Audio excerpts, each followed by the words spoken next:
If I may explain it po. Hindi, anong kategory nyo ba? General Engineering A. But we are not using the corporation po. We are using the sole proprietorship. The corporation. Yeah, I has think to- that's very clear already. Wala pa kayong lisensya. So, ang ginagamit nyo is sole proprietorship. Ang tinatanong namin, ano pong kategory ng inyong lisensya? It's registered at PICAP as General Engineering A po. A.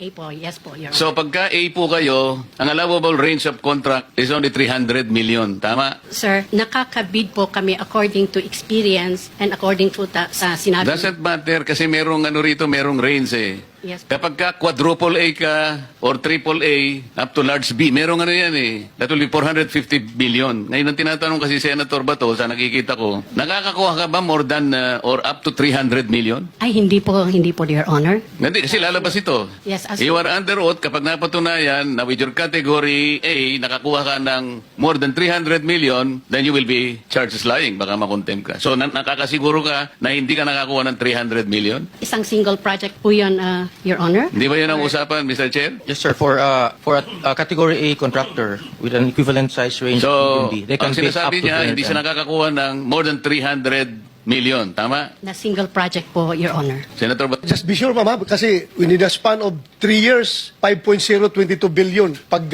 i-detalyahin natin yan, baka mamaya may lalabas dyan na more than 300. I'm just cautioning you. Kasi pag ang ginawa mo, binrecap mo, ito yung splitting of contract. Halimbawa, 500 million. Ang ginawa mo in cahoots with the DPWH district engineer, 100, 100, 100, o in-split mo yung contract, then you were able to circumvent the law. So, you have to be very careful. Baka sinasabi mo per contract. Oo nga, pero in-split ninyo because malalaman po namin yun eh. In the end, you will be confronted with the reality na nagsinungaling po kayo dito. Kasi sinasabi namin kanina pa, yung totohanan lang. So, wala kayong in-split na contract? Wala po, Your Honor. O sige, tingnan natin. Senator Yeah, Bato? Mr. Chair, according to records, ma'am, you have 58 flood control projects totaling to 5.022 billion. So, siguruhin po ninyo na out of the 58, walang lampas sa 300 on. Otherwise, 58 flood control projects. 5 billion divided by 58. Tingnan mo.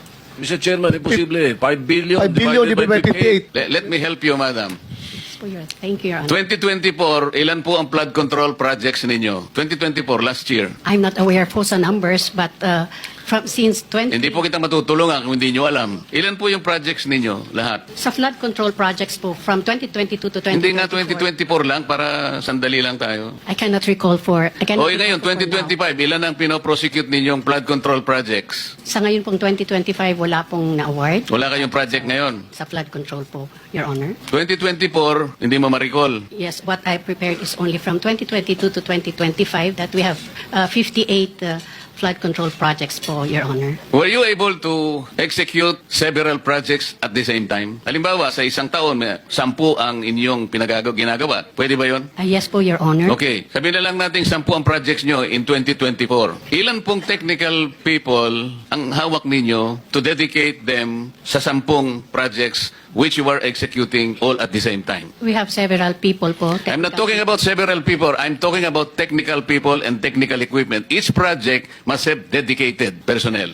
We Project A, for example, meron kang 5 na engineers dyan. Iba-ibang katungkulan yan. Hindi mo pwedeng gamitin yon sa ibang project. Yes, Your O, 10 yun. Sabi kanina, inamin mo, there are 10 simultaneous projects being undertaken by your company. Ang ibig mo ang sabihin, kung 5 tao yon, meron ka 50 engineers? May organizational chart po na nakalagay doon. Madam, I'm not talking of the organizational structure. We're talking about your ability to execute 10 projects at the same time. Lalong-lalo na, yung iba nasa Mindanao, yung iba nasa Cebu, yung iba nasa Baguio, isa sa Batangas. You cannot do that. Otherwise, magsisinungaling ka dito. Kasi malalaman po natin ito. Kaya ganito yung pagtatanong namin para makita natin. Kasi kapag sinabi mong you can execute 10 projects in 1 year, kailangan mong magkaroon at the very least 50 engineers. Kasi ang gagawin ninyo, yung nakadedicate sa Project A, yun din ang Project B, Project C, hindi po pwede yun.